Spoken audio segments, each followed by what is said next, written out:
Oh, good morning, everyone, and welcome to another week of following that little yellow house down some of the most beautiful roads that America has to offer and helping our friends do it too. This week we are hanging out in northern Arizona at our friend Kirk's property, helping him get this beautiful little shuttle bus ready to hit the road. Hey Shane, what you doing up there? I don't think you can hear me. It's gonna be a fun week, guys. Y'all hang on.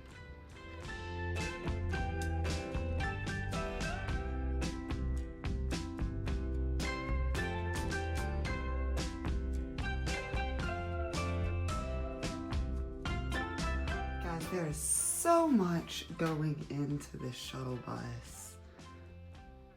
Here is a big section of it. Before all of that can go in though,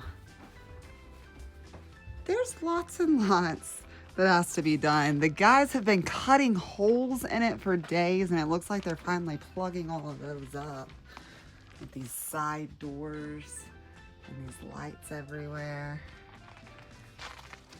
I think it's about time to start working on the inside. What are you doing, Ben? We are not plugging holes. I have so many more to make, Kelsey. All these windows have got to come out. It's going to be a fun day. You didn't know that, did you?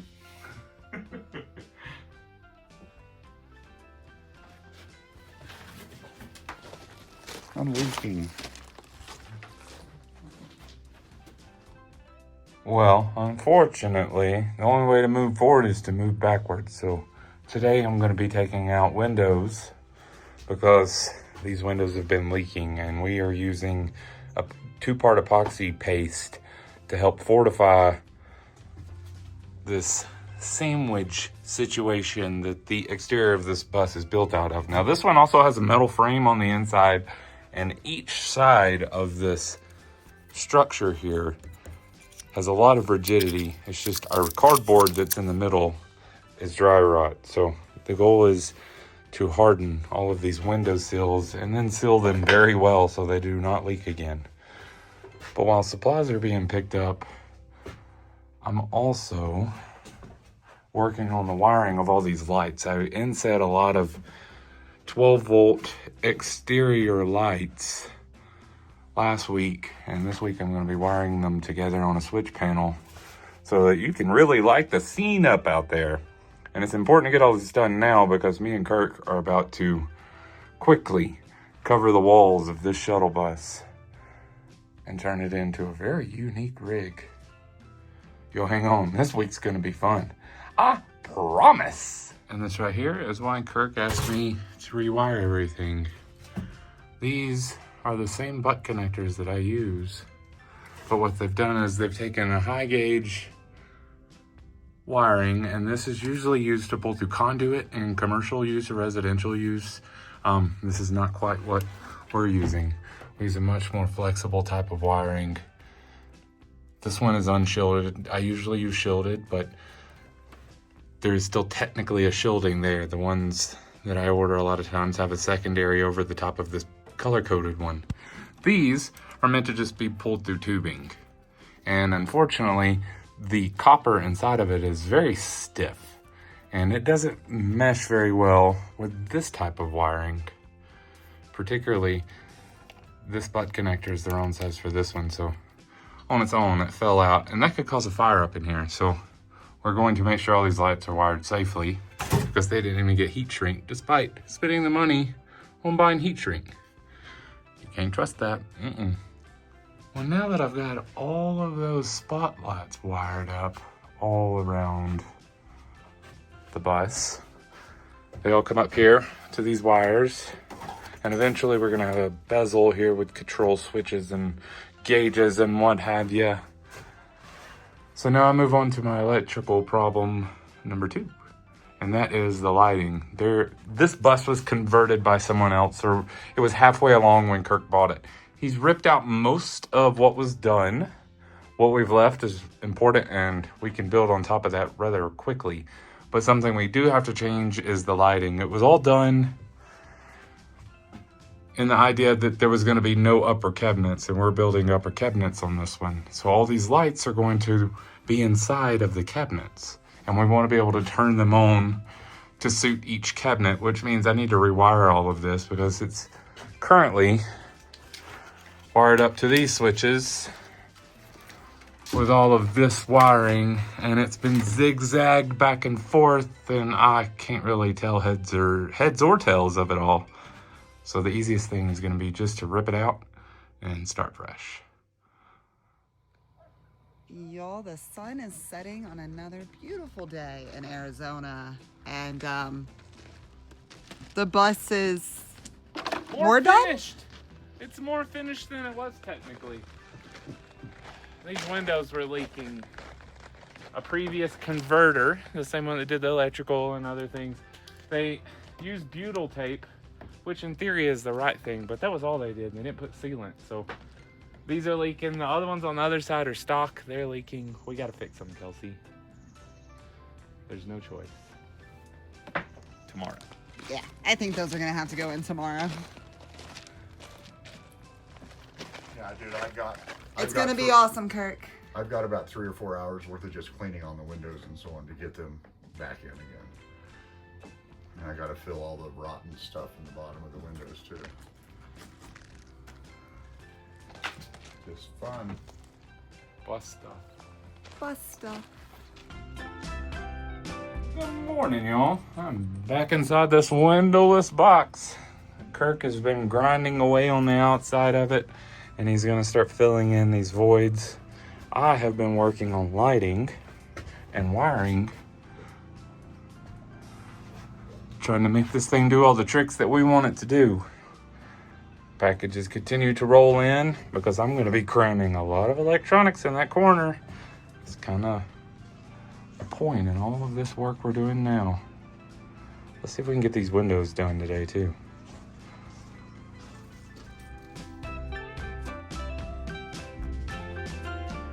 Well, that sun is gone again. I will say that it doesn't necessarily look too much different in here, except I've tucked a ton of wiring up behind all these wood panels, and Kirk has meticulously went around and filled in with epoxy in the bottom crevices of the windows here, which is going to harden overnight, hopefully. And he's got all our windows clean. So we're going to try to get those in tomorrow so we can start, building a bus. It'll look different tomorrow. It always does. Well, good morning, y'all. Me and Kirk are back at it in the sunshine today. He is making stripping to go on the inside of these windows. It was done here by the previous builder, but this stuff is tiny. So we're going to be redoing it around all of them. And why you have to do that is because they go ahead and put the walls on the inside of these buses, and then they cut out the windows. So these windows are designed to clamp, including the finished wall that these shuttle buses possess. So when you tear it all out and you leave these lip rings that I'll be showing you in just a little bit suspended on the inside, it causes the window to lose tension, and that's what causes these leaks, which we've had to cope with. But I think we've got a nice firm surface to reattach these, and we're going to be putting a lot of sealant on them to keep this from happening again. Let's see how much we can get done today. We're in a race with that big thing up there.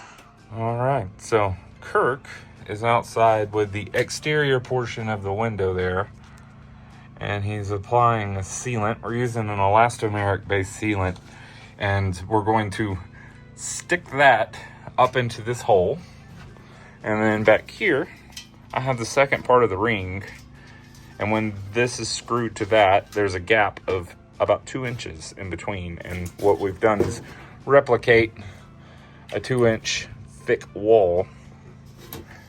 So when he applies that, I'll put this up, and then we put a bunch of screws in, and that's how you make a window not leak.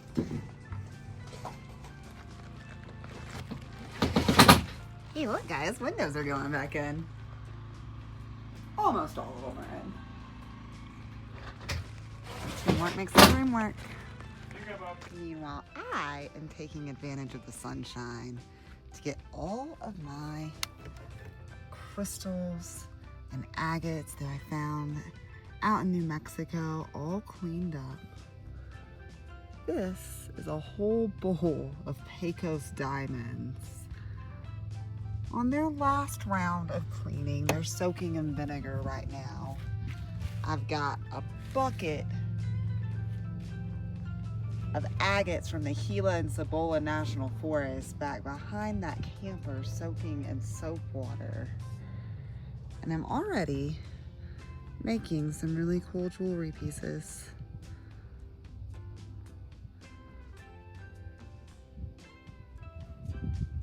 This one will be on our Facebook page, guys. Reach out if it speaks to you.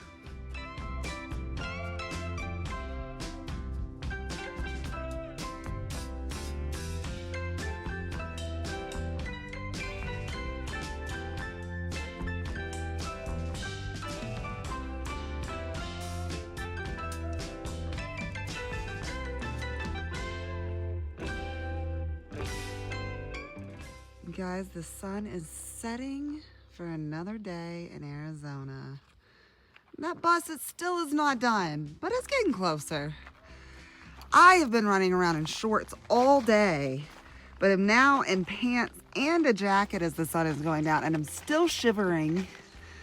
And I think Shane is fixing that problem for us. What are you doing, babe? Oh, wintertime woes. Every summer I don't take care of this diesel heater, and every winter it's broken in a new and exciting way. And today I'm trying to get this filter to filter so we can have some heat tonight, Kelsey, because it's a little chilly up here. It's not freezing, but it's colder than you want it to be. Indeed. Come on, Shane, you can do it.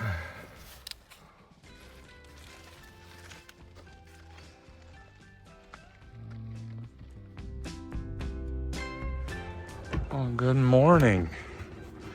It's not quite cold outside this morning. It was last night, and unfortunately I was unable to get the heater working. This morning I'm doing some troubleshooting, and I'm burning off excess diesel that I've pumped into the heating chamber. With some reprogramming of it, I think I've got it running. We're at almost 8,000 feet elevation, and these things need a little more oxygen. Let's hope tonight it works. It was cold last night. I'm coming for you, bus. Meanwhile, I have been working on making some copper jewelry. Putting some finishing touches on some of the bracelets that I started making when I was in Florida.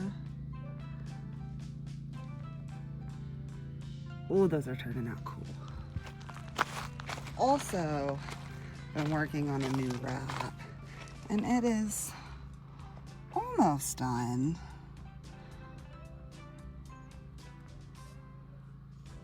Got a stone to go in that big hole, but I've already got the Pecos diamond attached. Ooh, that's gonna be a pretty necklace. The middle stone has a little more cleaning to go though, as do a lot of these crystals. Well, that turned out cool. And so did that. Hey, the lady! Oh, hello, puppies! Okay, let's go see what the boys are up to.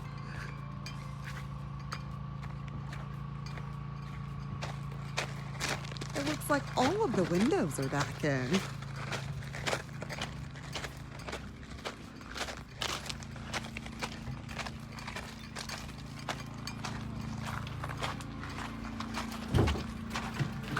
Hey. Hello. How's it going in here? Look, it's all cleaned out. The arduous task of getting flooring in here is about to begin.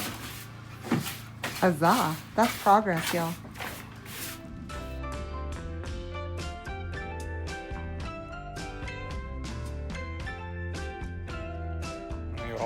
We are approaching our 6-year anniversary of living in the Love Hut in just a few weeks. And I want to point out these mirrors. I've driven this truck around the country for almost 6 years with these mirrors and backup cameras, and I can see underneath. I've developed my own technique. But today when the supplies came in, these were in the box of supplies, so we are going to be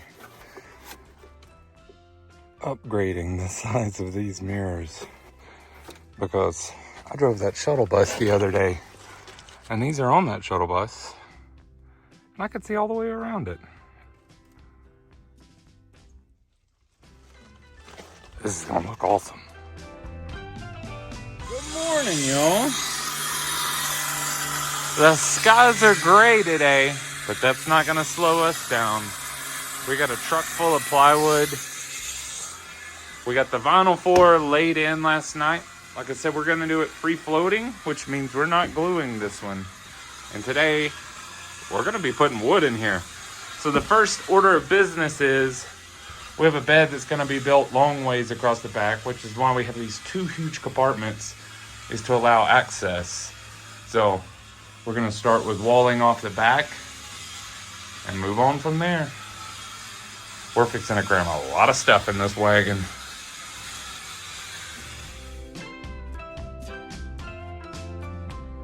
Oh, there it goes. Almost forgot to show you the sunset. How rude of me. Kirk managed to get the AC unit mount for the mini split put in. And with just a couple pieces of plywood, you really start seeing the shape of things. The way Kirk taught me to build is we're going to be putting pocket screws into these, and that causes rigidity here.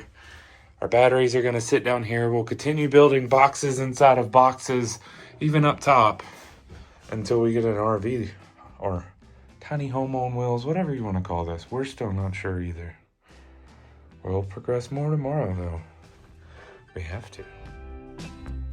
Good morning, y'all. I know it was a little dark last night when I showed our progress, so I kind of want to explain what we have going on here. I created a platform down here because the previous builder installed a secondary fuel fill. This is the stock one here under this fancy piece of plastic. That one goes down under the bus, and they've retrofitted a gas can under there as a fuel tank for the diesel heater. And in the future, Kirk's gonna upgrade that to a marine fuel cell, but that's not a worry of today. The worry of today is building around the mess that the previous builder made, and I'm gonna be sitting all of our batteries on this piece of plywood here, and then the rest of our electronic components are gonna be filling this void. Now, right now, everything is still loose because we're measuring everything, because it takes such large spanses of plywood to build this way, so you get one try. Today, I'm gonna do a lot of trying, I hope. Let's see if we can make this thing look a little different. All right, I've been at it for an hour or two, and I'm strategically planning this box that's gonna house our water tank. And as you can see, just a couple more pieces of wood and even more structure comes together. Building it this way and using these pocket screws, by the end, all of this will be one locked together set of cabinets. So with every piece, it gets stronger and stronger. Let's keep going.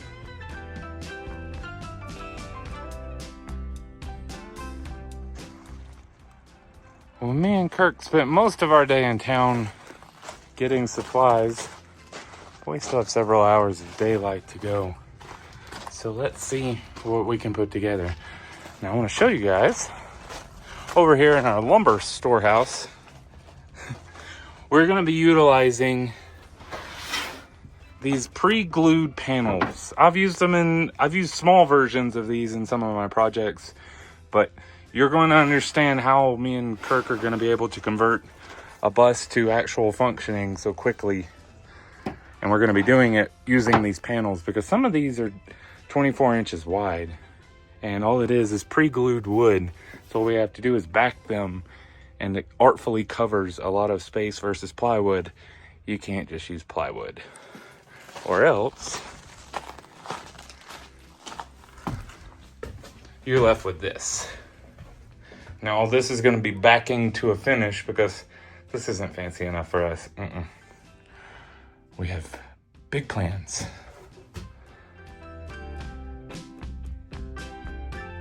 Well, I do believe the sun is disappearing. The shadows have certainly got very long around here. I've been working diligently all day to build that box. Now this box does a lot of tricks.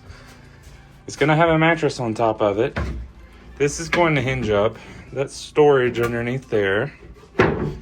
All of our electrical components will be down here, accessible by outside. If you remember, there's a water tank under there. And then all of the space that is underneath this storage operates as a garage from outside. And I've got that one screwed down, or I would show you that too. There's a heater going there too. Tomorrow we'll keep moving around. But I think this is about as much as I'm gonna get done today.